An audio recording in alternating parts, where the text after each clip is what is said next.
Vamos começar nosso debate, falando através do podcast da Rádio Evangélica de Missões, trabalhando para levar a palavra de Deus ou conhecimento das Escrituras Sagradas. Hoje eu quero falar em um assunto que nos últimos tempos está como voga. Muitas pessoas se adaptando a usar longas barbas e outros adereços sobre as suas barbas. A barba, para os judeus, do qual Jesus é o seu descendente, era um símbolo de dignidade, mas era vergonhosa, uma barba raspada. O rosto não podia estar sem barba. E diz assim: tomou então Ramon, um servo de Davi, e raspou a barba, a metade da barba, e cortou a metade das vestes e colocou até suas nádegas e despediu. Sabedor deste assunto, enviou Davi mensagem a encontrá-lo, porque estava de sobremaneira envergonhado do que aconteceu. Ele manda procurá-lo e mandou o rei dizer-lhe: deixai-vos ficar em Jericó, até que eu torne crescer a sua barba, e vinde até mim. No livro de 2 Samuel, capítulo 10, versos 4 e 5.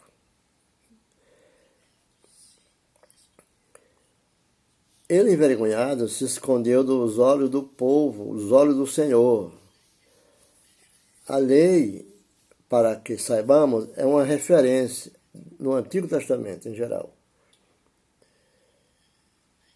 Nem mesmo o cumprimento da lei exaltava a Deus. Não, pois eles veriam as pessoas servindo a obra. E era uma obrigação, por seres compelidas a fazê-lo, porque era obrigado a fazer. Era assim que se cumpria a lei. Sabemos que tudo que diz a lei, para quê? Para se calar toda a boca, essa frase. Se cala toda a boca e para que todo mundo seja poupável. Essa passagem no livro de Romanos, no capítulo 3, versos 19 e 20, me parece. E pela lei veio o conhecimento do pecado, visto que ninguém será justificado diante dele por obra da lei, em razão de que, pela lei, veio pleno conhecimento do pecado.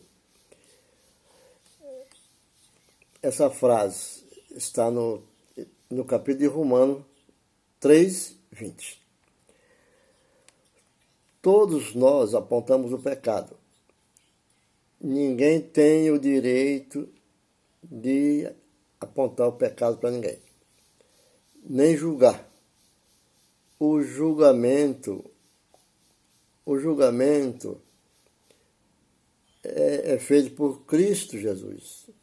Romano explica também sobre essa parte. Paulo fala em Romano o objetivo da passagem. Não é só demonstrar a culpa dos judeus gentios, como também julgar o seu sistema religioso de todos incapazes de salvar o homem, todos sem exceção. A lei destina a dar conhecimento apenas, a dar conhecimento do pecado. É por isso que é importante lermos, observar o contexto, os preceitos e os conhecimentos daquilo que pode e que não pode. Como diz Paulo, capítulo 4, 15, 3 e 7 de Romano, afirma muito a aprender sobre tudo isso, mostrando a nossa necessidade de perdão. Nós temos que perdoar, ser perdoado, e do nosso risco de condenação, para nos conduzir em arrependimento e fé em Cristo Jesus. o primeiro livro de Gálatas 3, 19 e 24, fala muito sobre essa questão de disciplina e doutrina. Ninguém será perdoado, aceito por Deus, pelas obras. As obras é mais aqui na terra, a fé que eleva aos céus. Somos salvos pela fé e não pelas obras. A Bíblia fala em Efésios, capítulo 2, do 8 ao 10, porque pela graça sois salvos, por meio da fé. E isto não vem de vós, isso é dom de Deus. O livro de Atos também fala no capítulo 15, verso 11. Mas cremos que fomos salvos pela graça do Senhor Jesus, como também aqueles que o foram. É claro, a fé salva. As obras não salvam. A fé, sim, ela é feita para salvar. Fé, sim. Obras, não. É um dever que nós temos que fazer as obras do Senhor. É dever. Nós, como cristãos, seguidores de Cristo. Mas, agora sem lei, se manifestou a justiça de Deus, testemunhada pela lei e pelos profetas de Deus, a justiça de Deus em Jesus Cristo, em todos e sobre todos que creem, sem distinção. Romanos 3, capítulo 20 e 22. Não há distinção para quem crê em Cristo. Todos nós somos.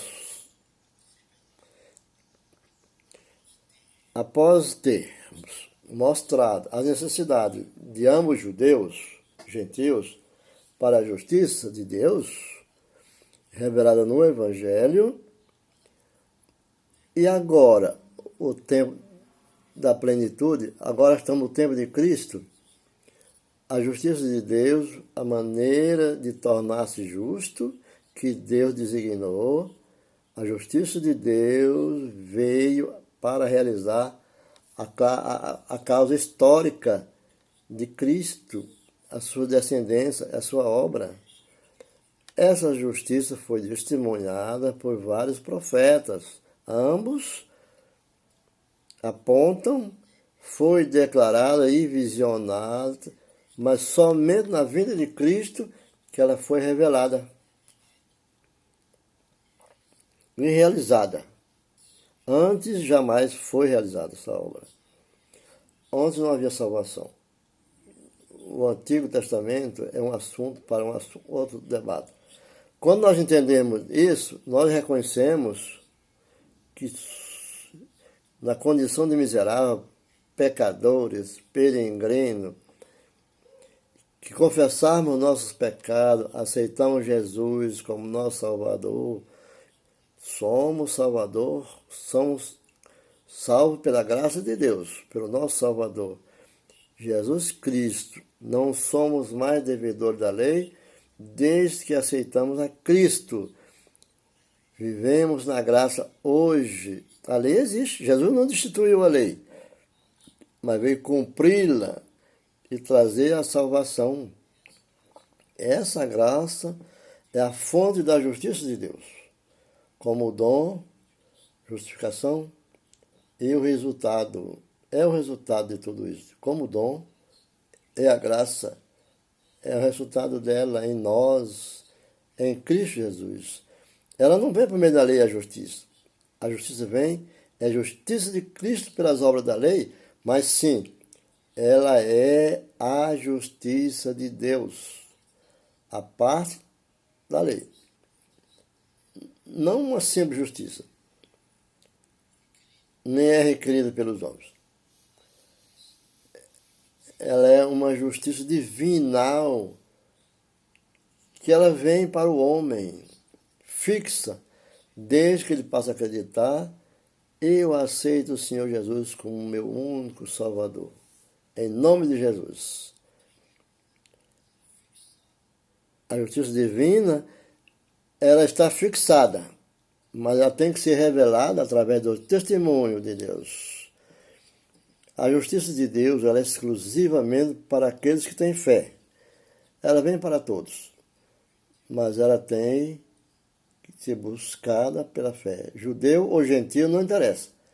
O que interessa é essa transformação que nós fazemos através de seu sangue na cruz. A nova aliança, não mais a velha aliança, onde vinham os judeus, vinda de Abraão a Moisés. Até João Batista, ali ela terminou. Essas passagens foi condenável. Os judeus, como homens e mulheres, eles conhecem a sua maneira de ser. Nós não mais somos judeus, mas temos uma descendência judaica, que Cristo foi judeu. Os judaizantes que falam muito, vale a pena salientar que não estamos debaixo da lei. E sim, estamos debaixo da graça do nosso Senhor Jesus Cristo. Mas encontramos nos dias de hoje certos cristãos usando versículos isolados do Velho Testamento para tirar a liberdade de mulheres e de homens. Principalmente as mulheres. Mulher pregadora, mulheres pastora, mulher ministra da igreja. É uma coisa que eu sempre defendi isso na minha tese, que eu fiz sobre uma certa dissertativa também, né, em assuntos teológicos. É um ponto mais difícil que temos de viver com ela. As igrejas pentecostais, elas são muito rígidas nesse ponto de vista, sem defender ninguém. A mulher não pode ser pastora. Há alguma igreja que fala sobre isso. Mas os nossos renomados mestres em teologia são unânimes em afirmar que estão superadas as normas de Deuteronômio 22. Há igrejas que proíbem as vestimentas, como calças longas, calças compridas, usando o texto que dizia o seguinte, assim, Deuteronômio 22 diz: a mulher não usará roupas de homem, nem homem usará roupas de peculiar a da mulher, das mulheres. Porque qualquer um que faz tais coisas está abominando ao Senhor pelo Deus. Então, o texto diz isso. Mas a passagem, a intenção deles é condenar o uso dessas roupas. Condenável, né? As mulheres dizem, tais roupas de homens. Quando esse texto foi escrito, foi uma época diferente. As roupas daquele tempo eram tanto para homens como para mulheres, porque não existia a moda do corte, nem a arte da costura. Os homens e mulheres. Não estava a distinção do sexo sobre a roupa. Nos tempos remotos, eles usavam vestidos. Eram vestidos com túnicas, dos pés à cabeça. Deuteronômio, segundo a lei, capítulo 22. Deuteronômio é a lei mosaica, é um evangelho da época. Era o evangelho da época. Até hoje é muito usado.